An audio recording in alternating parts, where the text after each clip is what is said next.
Bom, o tema da mensagem de hoje é hora de reagir.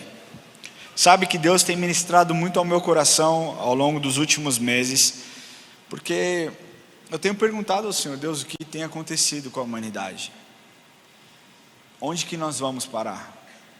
Eu sei que todo esse mal que acomete a sociedade, ele tem um prazo, e quando Jesus Cristo voltar, nós estaremos em um lugar onde todos nós que confessamos a Jesus, que acreditamos que Ele é o único e o suficiente Salvador, nós estaremos na presença dEle, num lugar onde não haverá mais preconceito, num lugar onde não haverá mais desigualdade social, num lugar onde não haverá mais injustiça, num lugar onde não haverá mais dor. Mas ainda nós estamos aqui, Jesus ainda não voltou. E eu tenho perguntado, Senhor, o que nós devemos fazer para talvez pacificar um pouco mais esse momento? E o Senhor entregou essa mensagem para mim, enquanto eu estava lá, viajando de férias, e Ele falou, vocês estão perdendo a essência, é hora de resetar, é hora de começar de novo, é hora de relembrar as coisas que vocês já aprenderam e que por alguma razão vocês deixaram escondidos, ou então alguma coisa encobriu esses ensinamentos, então vocês parecem estar meio perdidos. Eu falei, é exatamente isso, Deus. E o tema dessa mensagem é hora de reagir. Sabe que em qualquer esporte que você pratica, nem sempre você ganha. Você compete para você ganhar, mas muitas vezes você está ali tomando um sufoco dentro do seu esporte. Eu gosto muito, eu sou um praticante de jiu-jitsu. Jiu-jitsu nós dizemos que nós estamos sendo amassados por alguém, né? Alguém apertando a sua cara, apertando o seu pescoço. E se você esperar pacificamente a atitude, o ímpeto do seu adversário, você vai acabar ou se machucando ou então perdendo essa batalha. Então uma hora você tem que explodir, você tem que gerar alguma explosão dentro de você, para que você afaste a pressão que está vindo sobre o seu rosto, sobre o seu braço, para aliviar então você começar a reagir e, como um jogo de xadrez, você criar uma estratégia para pegar o seu adversário. E nós vivemos em um tempo onde a igreja parece estar inerente aos problemas da sociedade. Parece que nós estamos num vácuo, num vazio, sem saber como agir contra os ataques que nós estamos recebendo de todos os lados. Sabe que, historicamente, desde a queda do homem, nunca houve um período de paz. Historicamente, existe um historiador britânico chamado Arnold Toynbee que disse isso. Ele que foi um expert, um estudioso no nascimento, no crescimento e na queda das civilizações. Se nós pegarmos somente no século passado, nós tivemos 2 guerras mundiais. A primeira no período entre 1914 e 1918, onde aproximadamente 30 milhões de pessoas perderam a sua vida. Então, quando o povo, o mundo achou que, uau, isso já é demais, nunca mais vai acontecer, porque é uma tragédia, pensa, 30 milhões de pessoas morreram. Existe uma segunda guerra mundial, poucos anos depois, entre 1939 e 1945, onde 60 milhões de pessoas tiveram suas vidas ceifadas, por conta do ódio, por conta da busca por um espaço, busca por um terreno. E a verdade é que nós vivemos em guerra. Você está em guerra. Olha para a pessoa que está do seu lado e fala assim, nós estamos em guerra. Ih, gente, misericórdia, é hora de reagir. Fala para o seu amigo aí do lado, nós estamos em guerra. Você sabe que o Enzo, nesse semestre, ele sempre vem com coisas novas da escola dele, né? E ele falou, pai, quantas guerras estão acontecendo no mundo hoje? E eu falei, uma. Ele errou. Eu falei, como errou? Hoje eu aprendi na escola que existem ao menos 8 guerras acontecendo ao redor do mundo. Enquanto nós, pela grande mídia, só somos informados a respeito da guerra entre Rússia e Ucrânia, existem outras guerras acontecendo. Síria, Iêmen, República do Congo, Mianmar, Afeganistão, em tantos outros lugares. Se a gente for para o Rio de Janeiro, existe uma guerra acontecendo entre o tráfico e a polícia. Existem guerras acontecendo. E nós vivemos em um tempo muito delicado. Eu tenho 36 anos. Eu posso falar durante esses 36 anos da minha vida. Eu acho que nós nunca vivemos nesses últimos 36 anos um momento tão delicado. Talvez você seja mais velho do que eu e possa falar, não, existia um tempo onde as coisas eram muito piores. Mas nesses 36 anos de vida eu nunca vi um tempo com tanto ódio, as pessoas tão raivosas, as pessoas não querendo combater um pensamento, mas combater a atitude das pessoas, desejando o mal, querendo desconstruir pensamentos, pregando ódio. E eu não estou aqui hoje para falar assim, olha só, nós vamos agora virar a igreja da paz. Vamos pregar a paz, porque a paz atrai as pessoas. Não, calma. O Evangelho, ele precisa gerar algo novo nas nossas vidas. E nós precisamos voltar à nossa essência. Sabe, nós vemos um cenário na política que nos dá medo, cara. Mas deixa eu te falar uma coisa. Essa animosidade, ela não vem de agora, ela não vem dos últimos 8 anos. É algo que foi construído ao longo de décadas. E aqui nós estamos, nós vivemos nesse momento, famílias guerreando contra famílias, partidos políticos guerreando contra partidos políticos, guerras ideológicas, muitas coisas estão acontecendo, mas o nosso principal inimigo e a nossa principal guerra estão sendo deixadas em segundo plano. E na moral, falar para vocês, é exatamente isso o que o nosso principal inimigo quer que você faça. Quer que você tire o olhar dele e volte os olhos para as outras circunstâncias, para que você não fique e não perca tempo tentando combater o real problema. Deixa eu falar uma coisa para vocês. Quando eu fui para a lua de mel, eu fui para a África do Sul e eu visitei um lugar de leões, né? Fiz o safari e tudo mais, e um dia a gente foi fazer um passeio onde nós visitamos leões e existiam vários espaços grandes com leões, e você podia entrar nos espaços com os leões desde que você não tivesse medo. Então, primeiro lugar lá, né? Cara, é um espaço enorme, talvez um espaço do tamanho desse auditório aqui, eram para leões entre 0 e 3 meses. Pensa que um leão de 3 meses era mais ou menos do tamanho de um cocker, né? Então 3 meses do tamanho de um cocker, e eu entrei nesse lugar, nesse ambiente deles, e foi super legal, cara, que experiência maravilhosa. Eles vieram brincando, eles brincam, só que um desses leões deitou no meu pé, e eu pensei, Jesus, tem tantos lugares aqui, e esse lazarento desse leão vem bem no meu pé. E detalhe, ele começou a morder meu cardaço, e a hora que eu fui tirar, ele tentou morder a minha mão. Eu falei, eu acabei de casar, serei enterrado aqui na África do Sul mesmo.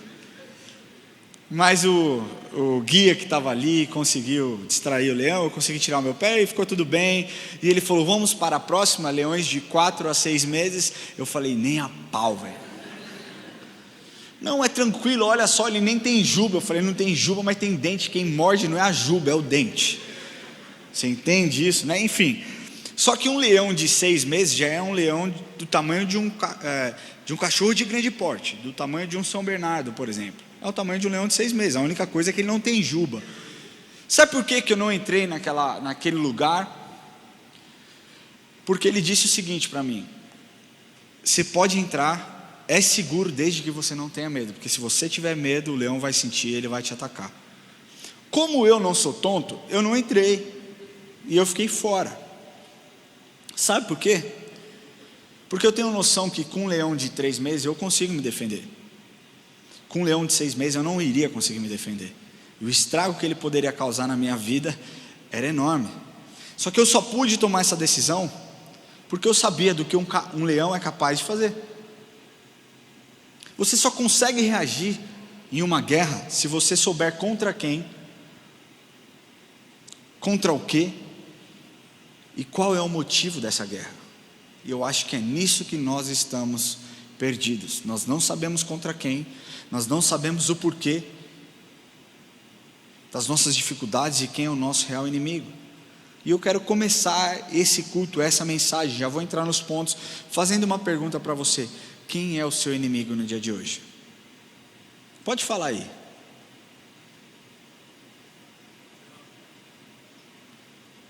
Você pode falar diversas pessoas. Você pode falar: olha, hoje de verdade o meu principal inimigo é o meu chefe. Hoje o meu principal inimigo é o meu vizinho. Hoje o meu principal inimigo é o meu marido. Hoje... São várias coisas, mas deixa eu te falar uma coisa.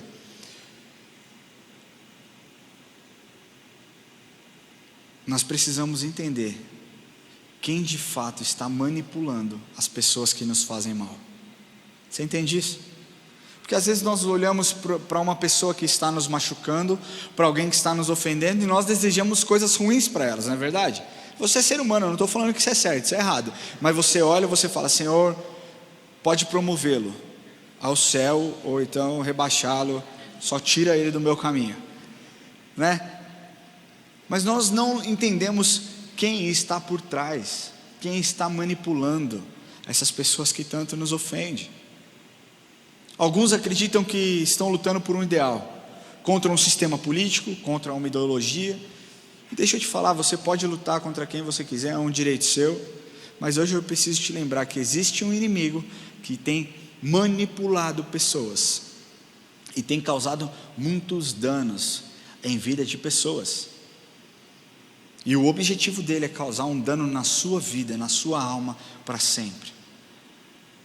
Eu quero ler com vocês o que Paulo escreve lá na carta de Efésios, capítulo 6, versículo de 10 a 13. Se você puder abrir a sua Bíblia, carta aos Efésios, capítulo 6, versículos de 10 a 13. Diz assim, se você não tiver Bíblia, não vai aparecer aqui, você pode acompanhar aqui. Diz assim: quanto aos mais, sede fortalecidos no Senhor e na força do seu poder, revesti-vos de toda a armadura de Deus, para poderdes ficar firmes contra as ciladas do diabo, porque a nossa luta não é contra a carne e a sangue, e sim contra os principados e potestades, contra os dominadores desse mundo tenebroso, contra as forças espirituais do mal nas regiões celestes. Portanto, tomai toda a armadura de Deus, para que possais resistir no dia mau, e depois de teres vencido tudo, permanecer inabaláveis. Amém? Vocês estão vivos? Amém. Pegando esse texto de hoje, eu quero abordar de forma bem prática 3 pontos que Paulo nos mostra, tá? Primeiro, contra quem não é a nossa luta. Paulo deixa muito claro, antes mesmo de mostrar quem realmente é o nosso inimigo, quem não é o nosso inimigo. Paulo, ele quer dar a entender aqui simplesmente a natureza humana. Não há qualquer pensamento aqui, meu irmão, de que a carnalidade humana ou pecaminosa das paixões humanas, porque quando as pessoas leem carne, elas automaticamente entendem como paixões humanas. Não, Paulo deixa claro aqui que esse combate, a nossa luta, se dá entre homens e sobre os homens. Paulo não tem a menor intenção de negar que existe a fraqueza da carnalidade do homem, mas nesse ponto Paulo está falando a respeito de humanos e sobre os humanos, tá? A verdade é que nós vemos pessoas hoje lutando contra todos os tipos de situações, menos com o inimigo correto. Vizinhos, quem aqui tem problema com o vizinho? Pode levantar a mão aí. Não é possível que nessa igreja não tem ninguém com problema com o vizinho, gente. Levanta a mão aí, você aí, ó, os corajosos. Levanta a mão quem quer que o vizinho seja... Brincadeira. Quem tem problema com o vizinho? Cara, talvez seja aquele vizinho que fica colocando funk a madrugada inteira e você querendo dormir porque você tem que trabalhar no dia seguinte. Talvez seja aquele vizinho que fique fazendo festa e você tem um bebê pequeno e a única coisa que você quer é dormir e fazer o seu filho dormir. Eu não sei qual é a sua dificuldade, mas muitos problemas entre vizinhos acontecem e é muito comum agressão entre vizinhos. É muito comum morte entre vizinhos. Principalmente quem mora no andar mais baixo e tem vizinho no andar de cima, parece que é um demônio. O cara faz sapateado na sua cabeça, não é verdade? Quem aqui mora em apartamento sabe o que eu estou falando. Mas é isso. Existe uma guerra entre povos, entre países. Existe uma luta entre marido e mulher. A mulher que reclama do marido, o marido que reclama da mulher, a mulher reclama que o marido é grosso, o marido reclama que a mulher não honra. Existe uma batalha imensa sendo travada entre pais e filhos. Não, porque o meu pai não me entende, porque eu faço isso, eu falo A, o meu pai entende B, e o pai fala, o meu filho não me honra, o meu filho não tem um coração de gratidão. E existe essa batalha, existe uma batalha entre funcionários e chefe. O meu chefe quer me explorar, capitalista sem vergonha. Existe uma batalha sendo travada em todos os ambientes, nas questões políticas. Existe uma guerra sendo travada. Existem tantas outras, mas sabe qual é o ponto principal desse meu primeiro ponto? Paulo nos diz contra quem não é contra os homens. A sua guerra não é contra o seu vizinho, a sua guerra não é contra a sua mulher, contra o seu marido, a sua guerra não é contra os partidos políticos, a sua guerra está sendo travada no âmbito espiritual, meu irmão. E sabe o que tem feito a igreja? Sabe por que a igreja tem reagido tão mal? Porque sobre nós foi derramado algo muito específico da parte do Senhor. Gênesis 1:26 diz, Deus confabulando com Deus Pai, Deus Filho e Deus Espírito, Ele diz assim: façamos o homem à nossa imagem e semelhança. Não está falando ali de uma semelhança física, mas está falando de uma essência. Porque se nós corremos para o livro de 1 João capítulo 4, nós descobrimos que a essência de Deus é o amor. Agora eu quero fazer uma pergunta para vocês: com um discurso de ódio, nós estamos demonstrando a natureza de Cristo, sim ou não? Com o discurso de intolerância, nós estamos demonstrando o amor de Cristo? Sim ou não, gente? Vamos ser sinceros. Com o discurso de pouca paciência, nós estamos demonstrando que o nosso Deus é um Deus de amor, e que esse amor foi derramado sobre as nossas vidas. Porque se Ele diz, façamos o homem à nossa imagem e semelhança, Ele está dizendo, olha só, o amor que eu tenho, eu derramei sobre a vida de vocês, e vocês têm que passar o amor para as outras pessoas. Prova disso a palavra de Deus diz assim: se você disser que ama a Deus, mas não amar o seu próximo, você é um mentiroso.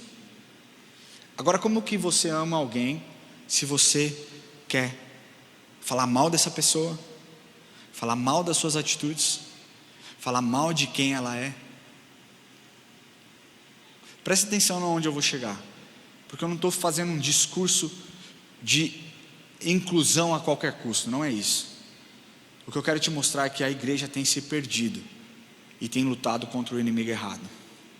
Recentemente eu ouvi um pastor dizendo, lá nos Estados Unidos, no meu momento ali onde eu estava fazendo um exercício, eu coloquei uma pregação e eu ouvi um dos maiores absurdos que eu ouvi nos últimos tempos. Ele diz assim, que a igreja de Cristo foi, como é que ele usou a palavra? Eu anotei a palavra aqui, foi corrompida pela mensagem do Deus de amor. Eu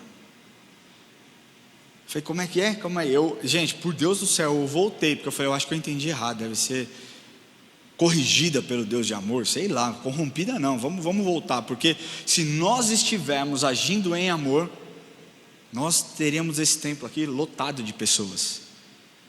Posso falar uma coisa para você? Nós teríamos esse templo aqui lotado de pecadores, prostitutas, travestis e todo tipo de gente que a sociedade rejeita, estariam aqui recebendo a palavra e sendo ministrada pelo verdadeiro evangelho. Mas o ponto principal não é que a igreja foi corrompida, a igreja não entendeu a mensagem do Deus de amor.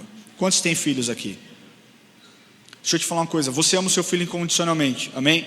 Você daria a vida pelo seu filho sem pestanejar, concorda comigo? Você aplaude tudo aquilo que o seu filho faz? Sim ou não? Você concorda com tudo aquilo que o seu filho fala ou faz? Você pregar um evangelho do Deus de amor não significa que você valida a atitude e ações de pessoas. São coisas completamente diferentes e distintas. O fato de eu pregar que Deus é amor me empodera para amar a pessoa a despeito dos erros que ela possa ter. Porque se Jesus Cristo me amou, mesmo eu, Ramon, pecador, cheio de sujeira, e Ele derramou sobre mim esse amor para que eu fosse capaz de amar também os perdidos, a gente está lutando completamente errado.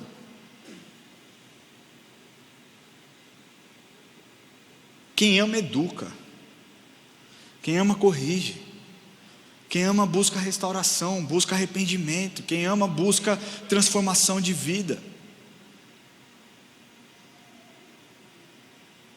A falta de entendimento sobre essa essência tem feito pessoas partirem para os lados extremos.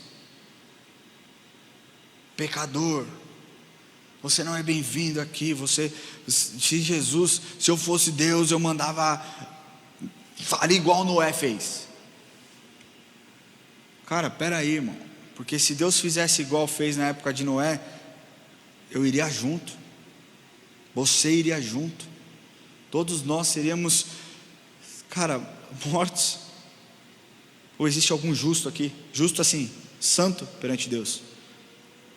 Cara, nós precisamos mudar o nosso foco. As pessoas têm lutado contra tudo, lutado contra os homossexuais, lutado contra os bolsonaristas, lutado contra os lulistas. Cara, o discurso de ódio tem cegado as pessoas, tem feito com que as pessoas se afastem completamente do Deus de amor. Mas deixa eu falar uma coisa para vocês. A luta que está acontecendo hoje, ela está sendo travada de forma completamente errada. Se nós pegarmos esse texto que Paulo diz em Efésios, ele deixa claro quem não é o nosso adversário. Nós estamos lutando contra quem ele diz que não é. Mas eu quero finalizar esse primeiro ponto falando o que Paulo também disse em 1 Coríntios 13. Ele diz assim: ainda que eu fale a língua dos homens e dos anjos, se não tiver amor, serei como um bronze que soa ou como um símbolo que retine. Ainda que eu tenha o dom de profetizar e conheça todos os mistérios e toda a ciência, ainda que tenha tamanha fé a ponto de transportar montes, se não tiver amor, nada serei. E ainda que eu distribua todos os meus bens entre os pobres, e ainda que entregue o meu próprio corpo para ser queimado, se não tiver amor, nada disso me aproveitará. Presta atenção às características do amor. O amor é paciente, o amor é benigno, o amor não arde em ciúmes, não se ufana, não se ensoberbece, não se conduz inconvenientemente, não procura os seus próprios interesses, não se exaspera, não se ressente do mal, não se alegra com a injustiça, mas se regozija-se com a verdade. Tudo crê, tudo sofre, tudo espera e tudo suporta. O próprio Paulo definiu o amor como um dom supremo. O ser humano corrompeu o significado desse amor, para que o seu discurso seja adaptável. Nós precisamos entender uma vez por todas que o nosso oponente não são as pessoas. Você entende isso que eu estou falando? Cara, se o seu vizinho está te enchendo o saco, comece a orar por ele. Comece a orar pela paz na casa dele, porque talvez a paz que exista dentro de você, ele não tenha no lar dele. Aí ele tem que ficar escutando música horrível e te apurrinhando. Mas sabe o que você faz? Coloca o seu joelho no chão, ora pela vida dele. Quando você trombar ele no elevador, encontrar ele na escada, na porta, fala que você tem um dia abençoado. Comece a declarar com a sua boca. Mas só é possível você declarar a palavra de Deus, a essência de Deus, se você viver a palavra de Deus e tiver a essência de Deus. Sabe por quê? Porque a Bíblia fala, que a boca fala, do que está cheio o coração.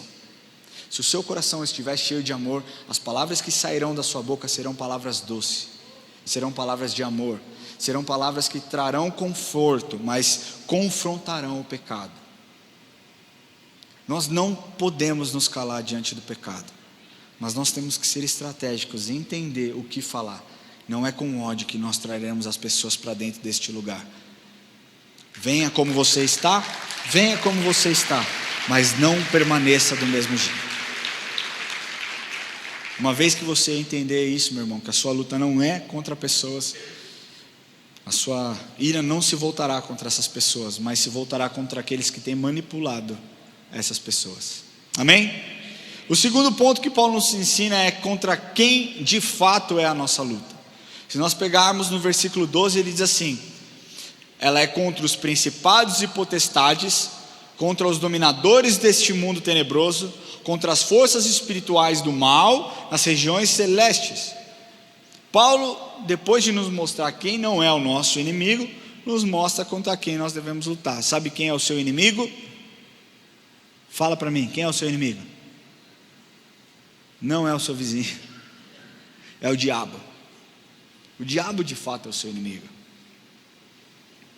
Nós podemos achar alguns nomes característicos de Satanás na palavra. Diz assim: diabo, maligno, tentador, assassino, pai da mentira, príncipe da potestade do ar, Deus desse século. E ele tem um objetivo muito bem traçado: roubar, matar e te destruir. Amém? Pedro também define Satanás como nosso inimigo. 1 Pedro 5,8 diz assim: sede sóbrios e vigilantes, o diabo, vosso adversário, anda em derredor, como leão que ruge, procurando alguém que possa devorar. Nós podemos ver nesse texto aqui um alerta de Pedro, mais uma vez dizendo quem é o nosso inimigo. Mas ele diz para que nós andemos vigilantes, porque Satanás anda como um leão em volta ao derredor, procurando alguma brecha na sua vida, para ele roubar, te matar e te destruir. Deixa eu te falar uma coisa: como qualquer exército, existem os soldados maiores e os soldados menores, certo? Satanás também tem os demônios maiores e os demônios menores. E deixa eu te falar uma coisa: nós precisamos parar de brincar, porque Satanás não está brincando. Ele não está tirando onda, ele não está de bobeira. Deixa eu te falar uma coisa: Satanás é especialista em criar ambientes para que você tropece. Ele sabe quais são as suas fraquezas, você não precisa falar. Ele sabe exatamente quais são as suas áreas de dificuldade.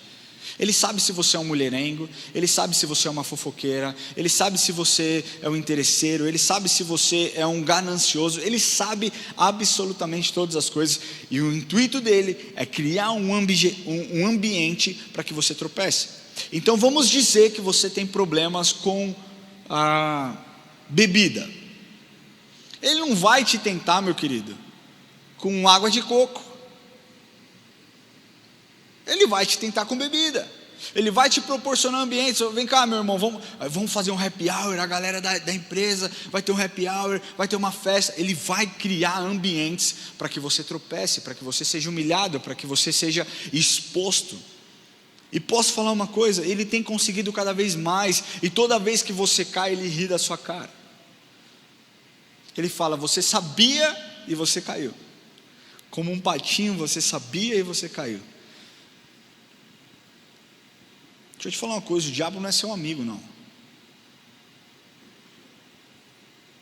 Se você visse o diabo cara a cara, face a face, e ele te contasse toda a estratégia dele para a sua vida, todo o plano que ele tem contra você: olha só, você vai levantar, eu vou te dar a oportunidade para você se levantar na sua empresa, e quando você estiver bem, quando tudo estiver tranquilo na sua empresa, com a sua família, eu vou passar o rodo em você, e você vai se machucar, e você vai se ferir, você vai acabar com a sua família, você vai acabar com os seus filhos, eu vou te humilhar. E ele começar, porque deixa eu te falar, é isso que ele faz, tá? Ele não vai falar: eu vou te dar uma promoção incrível e você vai curtir a sua vida com a sua família. Não. A última coisa que ele quer é que você fique bem com a sua família. Ele vai começar a criar ambientes para que você se lasque completamente. Se ele te falasse absolutamente isso, falasse assim: no fim, você vai estar tão distante de Deus, você vai estar tão distante de Jesus, que você nem vai conseguir gritar socorro. Você vai desacreditar, começar a desacreditar de quem Ele é. Então um dia você vai morrer e a gente vai se encontrar lá no inferno. Beijo, tchau. Se ele aparecesse cara a cara com você e falasse isso, eu posso te garantir que você seria o maior crente da face da terra, que você seria a pessoa mais fiel a Deus da face da terra. Mas deixa eu te falar, eu acabei de te dizer a estratégia de Satanás. É isso mesmo que ele vai fazer. Nós precisamos parar de brincar. Existe algo muito perigoso acontecendo nos dias de hoje, que é uma soberba espiritual. Achamos nós cristãos que caminhamos com Deus, que somos inatingíveis, que somos inabaláveis. Deixa eu te falar, inabalável, o único inabalável é o Rei dos Reis, o Senhor dos Senhores. Você é falho, você pode cair, só que como você faz para não cair? Joelho no chão, oração, vida com Deus, propósito, busca, jejum, conversa com pessoas, não se assentar na roda dos escarnecedores. Existe uma série de coisas que a Bíblia nos mostra como nós podemos nos portar para que nós não caiamos nas mentiras de Satanás. Satanás, ele quer te arrebentar. Satanás tem usado pessoas dentro da igreja. Satanás, deixa eu te falar uma coisa, as pessoas acham que uma pessoa que é usada por Satanás é só aquelas que se estribucham, só aquelas que espumam pela boca, só aquelas que precisam do pastor, do diácono, do líder de célula para orar, para expulsar o demônio. Não, nem todo mundo fica endemoniado que é usado por Satanás. Deixa eu te falar uma coisa, existem muitos pastores que têm sido usados pelo diabo, não dessa igreja aqui, tá? De forma muito séria eu estou falando, não dessa igreja aqui, porque você nunca ouviu uma blasfêmia aqui em cima desse púlpito. Você nunca ouviu um pastor dizendo algo que não estivesse na Bíblia em cima desse púlpito aqui. Mas existe muitos pastores ao redor do mundo sendo usado por Satanás. Ah, Ramon, mas isso é possível? Claro que é possível. Zacarias 3:1 conta a história de Josué. Josué estava lá diante do povo, enquanto ele falava, a Bíblia diz que Satanás estava à sua direita para lhe opor. Você quer ler comigo? Vamos ler lá, Zacarias 3:1. Deus me mostrou o sumo sacerdote Josué, o qual estava diante do anjo do Senhor, e Satanás estava à mão direita dele para lhe opor. Satanás, ele é estratégico. Sabe o que ele tem usado? Uma estratégia não tão nova, mas que tem dado certo ainda nos dias de hoje. A Bíblia não é tão séria assim, a Bíblia não é tão certa, essa palavra ela não é tão inerrante, e ele começa a gerar descredibilidade na palavra de Deus, vindo pelos próprios ministros, ou então aqueles que deveriam se dizer ministros do Evangelho, que têm jogado fora todo o sacrifício de Cristo na cruz. Essa semana minha irmã Pauline me mandou um vídeo de um pastor chamado Michael Pitt. Eu tentei procurar ele na internet, eu não achei mais informações sobre ele, mas eu fiquei impressionado com o que ele falou. Posso ler para vocês? Ele diz assim, abre aspas: os padrões ficaram tão deturpados que nós temos cantores cristãos cantando músicas seculares e cantores seculares cantando músicas cristãs. Pregadores parecendo mais palestrantes motivacionais e palestrantes motivacionais tentando se passar por pastores. Adivinhadores agindo como profetas e profetas tentando adivinhar. Forte isso, não é? Lê essa frase, põe a frase de novo aqui para mim. Os padrões ficaram tão deturpados que nós temos cantores cristãos cantando músicas seculares e cantores seculares cantando músicas cristãs. Pregadores parecendo mais palestrantes motivacionais e palestrantes motivacionais tentando se passar por pastores. Adivinhadores agindo como profetas e profetas tentando adivinhar. Muito para o dia de hoje. Mas sabe quando ele disse isso? 1997. Em 1997. Ou seja, a estratégia de Satanás ela não é de hoje. Essa história da Bíblia ser reescrita não é de hoje. Não é de hoje que nós ouvimos que a Bíblia precisa ser reinterpretada de uma outra forma. Essa, a tática de Satanás foi a tática que ele usou no Éden para afastar Adão e Eva da presença de Deus, para enfraquecer o Evangelho. Nosso real inimigo é Satanás, mas a Bíblia traz uma palavra muito forte contra o levantar de Satanás contra a igreja. Sabe o que ele diz? As portas do inferno não prevalecerão contra a igreja. É isso que diz.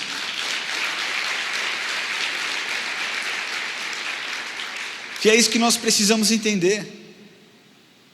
Nós temos que ser estratégicos, parar de odiar o próximo, parar de tentar desconstruir o pensamento do outro, parar de falar mal do outro e começar a entender que a nossa luta é contra Satanás. E com Satanás você não luta sozinho, você clama a presença de Deus, se levanta contra ele, se posiciona não como um observador daquilo que está acontecendo, mas como um soldado.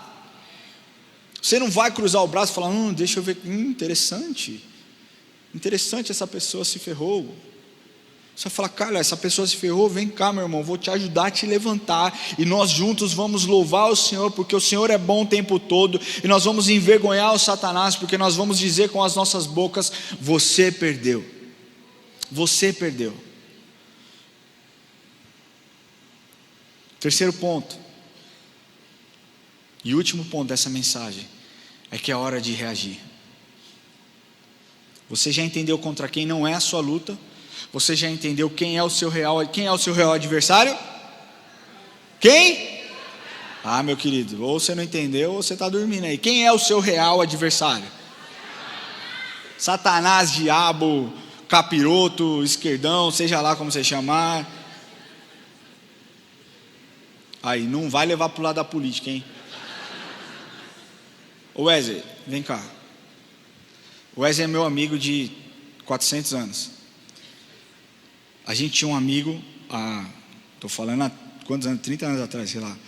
Que não chamava o diabo de esquerdão, não chamava? Chamava, deve chamar até hoje. Tá? Estou falando há 25, 30 anos atrás, só para vocês verem que eu não estou levando para o âmbito da política, tá, gente? Vamos parar de achar que tudo é política, tá? Mas, como quer que você defina Satanás, ele é o seu real inimigo. Agora que nós sabemos contra quem é a nossa luta, nós precisamos entender quais armas nós temos disponíveis para serem usadas. Existem muitas armas, mas eu vou listar aqui algumas. Primeiro, arrependimento. Primeira arma a ser usada contra Satanás é o arrependimento. Porque o primeiro passo para reagir é você reconhecer que você é pecador, que você é fraco, que você é falho, que você precisa das misericórdias do Senhor se renovando na sua vida dia após dia. E somente assim, com confissão e transformação da sua mente, você não será mais escravo do pecado e será chamado filho. Provérbios 28:13 diz assim: o que encobre as suas transgressões jamais prosperará, mas os que a confessa e deixa alcançará misericórdia. Meu querido, você errou, você pecou, Satanás vai tentar buzinar na sua orelha e falar: pecador, quem é você para falar alguma coisa? Quem você pensa que você é? Eu sei os seus podres, eu conheço o seu passado. E aí você vai virar para ele e vai falar: e eu sei o seu futuro, eu sei para onde você vai quando meu Jesus voltar. Joelho no chão, confissão de pecado, transformação da sua mente. A segunda arma poderosa que nós temos disponíveis é a oração. Então, Jeremias 29:12 diz assim: então vocês me invocarão, se aproximarão de mim em oração, e eu os ouvirei. Invocar tem significado de chamar. Invocar o Senhor significa clamar em fé. Assim como você chama um amigo quando você precisa ajudar, né? Quando você precisa de ajuda, vai fazer uma mudança, eu preciso mudar. Você tenta chamar os seus amigos, fazer aquele catado para que você não pague uma empresa de mudança. Chamar isso é pedir ajuda, pedir auxílio. Quando nos aproximamos de Deus em oração, temos a atenção dele. Vocês conhecem aquela música? Ao erguermos as mãos e clamarmos a ti, tu virás, nós viemos aqui te adorar, Deus de graça e favor. Quando você estiver passando um momento de tribulação, ora, cara. Abre o livro de Salmos. Você quer alguém que mais orou que nem Davi? Está lá, Salmos. Pega, abre, aprenda a orar. Se você não sabe, a oração, muitas pessoas acham que precisa ser uma parada muito formal. Deixa eu te falar, é lógico que você não vai chamar Deus de mano, mas você não precisa chegar: ó excelentíssimo, meritíssimo Criador dos céus e da terra, Deus de Isaac, Abraão, Jacó e tudo mais. Cara, é um bate-papo com Deus. Deus não está preocupado muitas vezes com aquilo que você fala, Ele está preocupado com o conteúdo do seu coração. Por isso que a oração, ela serve para todo mundo, serve para aquele que tem 20 anos de ministério e serve para aquele que se converteu hoje. Porque é uma conversa, é um bate-papo, é você falar: Deus, o meu dia foi horrível, eu estou muito chateado, o meu chefe foi grosseiro comigo, a minha esposa me desonrou, o meu filho não é grato, eu não sei mais o que eu faço, eu estou bravo, eu estou irritado. Oração é isso, é você abrir o seu coração para aquele que realmente se importa com as suas emoções. Terceiro ponto, terceira arma: louvor e adoração. Nós falamos a respeito de arrependimento, nós falamos a respeito de oração e louvor e adoração. São coisas distintas, porque adorar significa expressar honra a Deus por meio da devoção e uma reverência genuína. Isso é adoração. É a expressão mais sincera e mais profunda do relacionamento do cristão. Você louvar é você admirar, é você falar bem, é você engrandecer. E diariamente nós temos louvado tantas coisas. Nós temos aplaudido pessoas, nós temos aplaudido artistas, nós temos aplaudido time de futebol, nós temos aplaudido políticos, nós temos aplaudido pastores. Quando nós louvamos a Deus, nós estamos admirando os atributos únicos dEle: fidelidade, bondade, amor, longanimidade, retidão, justiça, misericórdia. Quando se fala sobre louvor e adoração dentro da igreja, muito se tende a pensar a respeito de músicas. Também é, porque em música, através das canções, nós adoramos a Deus, nós prestamos honra, nós prestamos homenagem, nós declaramos que Ele é excelente em tudo aquilo que Ele faz. Quando nós somos alimentados por uma vida íntegra com Deus, dos nossos lábios saem palavras de louvor. A Bíblia diz que da mesma fonte não pode jorrar água amarga e água doce. Da sua boca não pode jorrar palavras de adoração e saiu da igreja ter uma língua maledicente. Você não pode falar que Deus é amor aqui dentro e sair lá fora e discursar ódio contra pessoas que estão presas em pecados, que estão perdidas nas suas tentações, na sua carne. Satanás, ele quer o contrário, ele quer que você fale mal. E deixa eu te falar uma coisa: cada vez que você fala mal de alguém, cada vez que você propaga o ódio, a única pessoa que você está agradando é Satanás. Você vai dormir com isso na sua cabeça essa semana, e toda vez que você falar mal de alguém, você vai lembrar: eu acabei de agradar Satanás. Sabe o que Satanás faz para você quando você agrada ele? Muito bem, gostei de ver, bora para a próxima. Cara, não é brincadeira, o mundo espiritual não é brincadeira não. As coisas têm acontecido, as pessoas têm se perdido, e todos nós prestaremos contas por cada palavra que sai da nossa boca,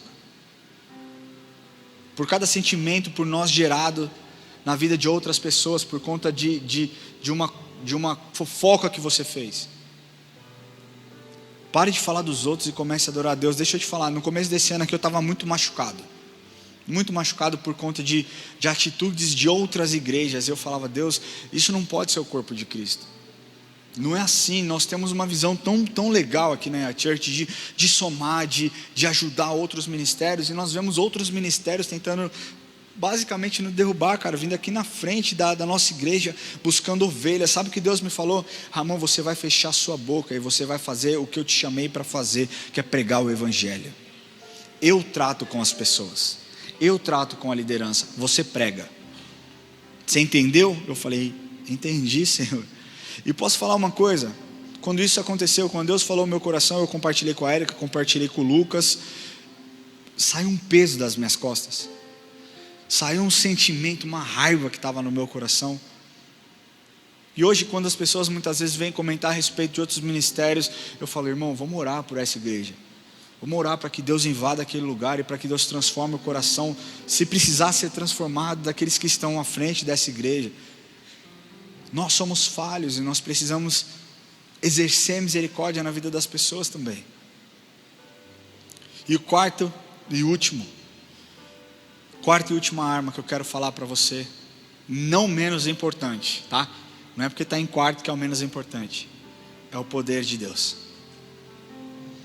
Efésios 6:10 diz assim: quanto aos mais, sede fortalecidos no Senhor e na força do seu poder. O poder de Cristo é o poder do Deus Pai, e é nesse poder que os demônios são expulsos, que os enfermos são curados, que as vidas são transformadas, que as almas são resgatadas. É por isso que quando nós oramos aqui, nós sempre finalizamos em nome de Jesus, amém. Por quê? Porque nós estamos invocando o nome dele, porque é o nome dele que é poderoso. É isso que nós precisamos entender.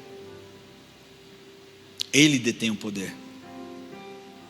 A honra é dele, a glória é dele e o poder é dele. O poder não é seu, o poder não é meu. Por isso que muitas vezes as pessoas vêm pedir oração, achando que só o fato de eu orar elas já vão ser curadas. Eu não sou o curandeiro, eu carrego um nome que tem poder para curar. Então eu tenho autoridade e ousadia para declarar esse nome. E para orar segundo a Bíblia, quando ela diz: e colocarão as mãos sobre os enfermos e eles serão curados. E é isso que nós fazemos aqui, mas é no nome dele. E toda vez que alguém vem contar um testemunho de cura, de libertação, de salvação, Deus foi engrandecido, Ele foi exaltado. Eu não quero o meu nome vinculado a isso. Eu não quero, olha, eu orei lá no Ramon, o Ramon orou por mim. Não, eu não quero ser reconhecido simplesmente pelo pastor que opera a cura, porque não sou eu quem opera é Ele. Eu sou um canal, cara. Você pode ser um canal. Você pode ser um meio de Deus usar para trazer salvação para a vida das pessoas. João 14, 13, 14 diz assim: e tudo quando pedires em meu nome, isso farei, a fim de que o Pai seja glorificado no Filho. Se me pedires alguma coisa em meu nome, eu farei. É tempo de nós mudarmos o nosso foco, mudarmos o objetivo da nossa luta. A nossa luta não é contra pessoas, não é contra humanos. Nossa luta é contra aquele que está manipulando as pessoas. E quando você orar, isso serve para mim também, porque eu também sou humano. Muitas vezes no meu coração eu desejo coisas ruins. Eu tenho pedido: Deus, muda o meu coração. Uma vez a Érica falou para mim: se Deus aparecesse para mim e pegasse a pessoa que eu tivesse mais dificuldade na vida, uma pessoa talvez asquerosa, que a sociedade inteira não goste, e falasse assim: você hoje tem a oportunidade de salvar essa pessoa, ou então mandá-la para o inferno. Ela falou: eu com certeza falaria: Senhor, salva a vida dessa pessoa. O amor de Deus tem que nos levar a esse lugar, a desejar que todos aqueles que estão longe, estão perdidos, estão sendo manipulados, possam se encontrar com Cristo e ter as suas vidas transformadas. Quero encerrar esse culto lendo para vocês o que está escrito em Tiago 4,7. Diz assim: sujeitai-vos portanto a Deus, mas resisti ao diabo, e ele fugirá de vós. O que tem acontecido nos dias de hoje é ao contrário.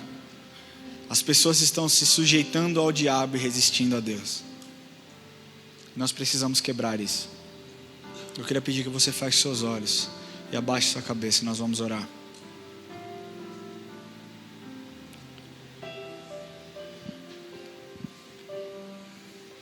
Primeiro eu quero orar com você, que talvez tenha entrado aqui hoje pela primeira, segunda ou terceira vez, mas nunca tenha entregue o seu coração para Deus. Talvez você esteja assistindo pela 50ª vez, mas nunca tenha feito uma oração de entrega ao Senhor, falando: Senhor, eis aqui o meu coração.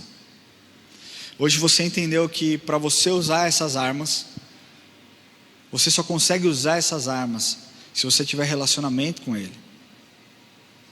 Se a boca fala do que está cheio o coração, você só pode proferir palavras de bênção se você conhecer de fato aquele que abençoa. Se você conhecer de fato a essência do Deus que traz a bênção, do Deus que traz a paz, do Deus que traz a restauração, a ressurreição, a vida. Entenda muito bem que eu não estou aqui te convidando para se tornar um religioso. Eu estou aqui te convidando para se tornar um amigo íntimo, um filho de Deus. E só existe um meio de você fazer isso: confessando Jesus Cristo como seu Senhor e Salvador, abrindo o seu coração e falando: Senhor, tudo que eu tenho está aqui, mas eu coloco tudo aos teus pés, e eu declaro que a partir de hoje o Senhor detém o poder da minha vida, o Senhor detém o meu coração. Talvez você esteja travando batalhas no seu dia a dia, no seu cotidiano, e você não entende como você ainda não conseguiu superar. Eu quero te falar que sozinho você não consegue lutar contra Satanás. Ele é infinitamente menos poderoso do que Deus. Deus é infinitamente superior, infinitamente mais forte, infinitamente mais superior a Satanás, mas Satanás é muito mais forte do que você. Por isso que nós, quando vamos travar uma batalha espiritual, nós não vamos desacompanhados, nós clamamos a presença de Deus para que Ele venha conosco nos ajudando nessa conquista. Para que isso aconteça, você precisa abrir o seu coração.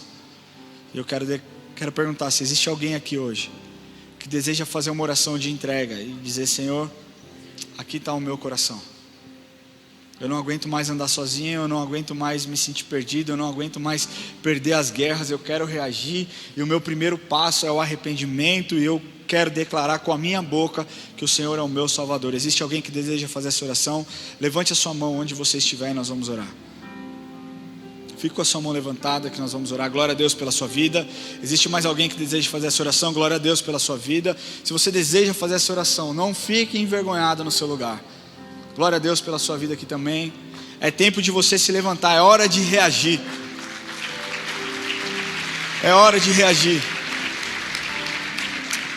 Deixa eu falar uma coisa para você. Sabe quando nas nossas vidas nós parecemos que estamos no mar, e aí vem uma onda, te encobre, você consegue levantar, e outra onda te encobre, e você está tomando caldo atrás de caldo e não consegue. Cara, Deus está com o braço forte, estendido para te buscar. Você precisa somente erguer a sua mão e falar: aqui ó, eu estou aqui. Eu queria pedir que você que deseja fazer essa oração, levante do seu lugar. Nós vamos orar com você. Você que levantou a sua mão, que deseja entregar o seu coração, fique em pé no seu lugar. Pode ficar em pé no seu lugar, não tenha vergonha. Aqui ninguém quer te expor, ninguém quer te pedir nada. Nós simplesmente queremos orar por você. Existe alguém que levantou a mão ali? Pode ficar em pé, não tenha vergonha. E quero te pedir mais. Queria convidar você a sair do seu lugar e vir aqui à frente. Nós vamos orar com você. Se você está nesse ambiente, talvez esteja com vontade, mas não com coragem. Eu quero te falar que Jesus Cristo foi corajoso para se entregar naquela cruz para morrer por você. E o seu passo é simplesmente abrir o seu coração. Se você não tem coragem, pega na mão de alguém que está do seu lado e fala assim: amigo, me leva lá na frente que eu não consigo sozinho. Eu não tenho coragem de ir sozinho, eu estou com medo, eu estou com vergonha. Eu não sei se isso que eu estou sentindo é realmente para eu fazer. Faça, porque uma das coisas que Satanás quer lançar sobre a sua vida é dúvida. Uma das maiores mentiras que Satanás tem lançado é: deixa para o domingo que vem vai dar certo, domingo que vem está tranquilo, domingo que vem vai virar, vai dar bom. É agora. Esse é o dia que o Senhor fez para que você tenha uma vida transformada. Então, pela última vez eu vou declarar que todas as cadeias, as correntes que Satanás talvez possa ter amarrado nos seus pés, nessas cadeiras aqui, está quebrada em nome de Jesus. E você tem liberdade para vir a esse púlpito e entregar a sua vida para o Senhor, porque toda a honra, toda a glória é dele. Ele está operando, Ele está fazendo, Ele está agindo. Existe mais alguém? Vem agora. Não? Então nós vamos orar. Eu queria pedir que você virasse para cá um pouquinho, olhasse para mim um pouco. Você que está online nos assistindo, está aparecendo um QR Code na sua tela. Se você deseja fazer essa oração conosco, deseja entregar o seu coração, nós vamos orar. Eu peço que você repita essa oração e depois coloque a câmera do seu celular nesse QR Code, entre em contato conosco para que nós possamos te ajudar a entender como nós podemos servi-lo. Amém? Queria pedir que você que veio aqui à frente, coloque a mão no seu coração e que você repita comigo assim essa oração: Senhor Jesus, hoje eu entrego a minha vida em tuas mãos. Eu declaro, Jesus, que o Senhor é o meu Senhor e o meu Salvador. Eu confesso os meus pecados. Eu te agradeço porque o Senhor me salvou. Escreve o meu nome no livro da vida, em nome de Jesus. Senhor Deus, eu abençoo a vida dos teus filhos, cada um daqueles que decidiram, optaram e tiveram coragem para vir aqui, Pai. E eu declaro a sua paz sobre os corações. Eu declaro, Senhor, um tempo novo, um tempo de relacionamento, um tempo de paz nas suas vidas, Deus, que eles possam ser cheios do seu Espírito e saber que eles não estão mais sozinhos, mas que eles agora têm a companhia do melhor comandante de todos os tempos, do melhor comandante que já existiu, do comandante mais poderoso, mais eficaz, Deus, em nome de Jesus. Amém. Amém. Glória a Deus. Eu queria pedir que vocês acompanhassem os diáconos. Nós vamos fazer uma oração individual por vocês. Fiquem tranquilos. Nós não vamos pedir nada, simplesmente orar por vocês. Amém? Eu queria pedir para a igreja ficar em pé nesse momento. Quantos aqui têm sentido uma batalha muito difícil sendo travada? Quantos aqui têm tido dificuldade de enxergar e lutar? Talvez você esteja nessa situação que eu falei, sentindo que é só porrada, é porrada o tempo inteiro. É só baque, é só má notícia, é só tragédia, é só desesperança, é só... Eu não sei o que está dentro do seu coração, mas eu quero te falar que é hora de reagir. É hora de reagir, e o primeiro ponto é arrependimento. Então eu queria pedir que, se você deseja reagir, que você coloque seu joelho no chão agora. Enquanto nós adoramos ao Senhor aqui, que você comece a falar com o Senhor, que você comece a demonstrar a sua vulnerabilidade a Ele, que você comece a demonstrar a sua fraqueza diante dEle, que você comece a dizer: Senhor, eu não consigo, sozinho eu não posso, eu estou aqui em sinal de rendição, Senhor, me humilhando diante do Senhor e pedindo: fala comigo, me ajuda, me dê as estratégias, me dê o amor, me dê a paz. Fale com o Senhor, é você e Ele agora, é a oração, é você e Ele agora, amém? Agora você que já botou o seu joelho no chão, já orou. Senhor, nós estamos aqui, Pai, declarando que nós não seremos mais feitos de bobos por Satanás. Deus, nós não seremos mais manipulados. Nós declaramos uma mente renovada sobre nós, Deus. Nós declaramos um coração sensível ao Teu toque, Senhor. Nós declaramos aos nossos olhos abertos, Senhor, sem qualquer tipo de escama que possa impedir a nossa visão. Nós declaramos o nosso ouvido destampado, Senhor, para ouvir a Sua voz. E nós declaramos os nossos lábios purificados para louvar e engrandecer o Seu nome, Deus. Pai, nos momentos de dificuldade, que nós saibamos onde recorrer, a quem recorrer, como recorrer, Deus. O Senhor nos dá, Senhor, tantas estratégias. O Senhor nos enche de equipamentos, Senhor, para enfrentar o nosso real inimigo. Mas nós, Senhor, como diz nesse mesmo capítulo em Efésios, nós nos revestimos com a Sua armadura, nós colocamos o Seu capacete, a Sua couraça, Senhor, a sandália, o escudo da fé, Senhor, a espada da verdade, e nós estamos prontos, Deus. Prontos não para combater pessoas, mas prontos para combater, Senhor, Satanás, que tem usado pessoas, Deus. Essa é a nossa batalha. E nós pedimos, Deus, que o Senhor reacenda o fogo do amor em nós, Deus. A chama da paixão dentro de nós, Pai. Para que o nosso discurso não venha a ser um discurso inflamado que separe as pessoas, Deus. Que seja um discurso que seja direcionado somente, Pai, àqueles que frequentam essa casa, Deus. Mas um discurso, Deus, que possa conquistar aqueles que estão machucados. O discurso, Deus, que possa alcançar aqueles que estão longe. Deus, nós sabemos que quem convence o homem do pecado, da justiça e do juízo é o Teu Espírito, Pai. Nós temos consciência disso. Deus, da mesma forma que Satanás é especialista em gerar ambientes para que nós caiamos, Deus, que nós possamos ser especialistas em gerar ambientes para que a Sua presença seja manifesta, Deus. É isso que nós Te pedimos e nós Te entregamos esse tempo, Pai. E que essa mensagem, Senhor, seja guardada no coração de cada um daqueles que estão aqui. Nos momentos de dificuldade, Senhor, nas suas mentes, nas suas emoções, que eles possam saber que o Senhor está conosco, que o Senhor está nos guardando, e que a nossa luta não é contra a carne ou sangue, mas é contra os principados e as potestades, Deus.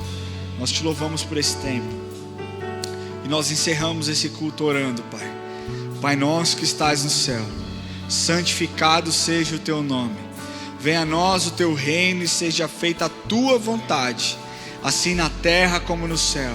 O pão nosso de cada dia nos dai hoje, e perdoe as nossas dívidas, assim como nós perdoamos aos nossos devedores. E não nos deixes cair em tentação, mas livra-nos do mal, pois Teu é o reino, o poder e a glória para sempre. Amém. Que você seja abençoado e que a sua semana seja uma semana de vitória, em nome de Jesus.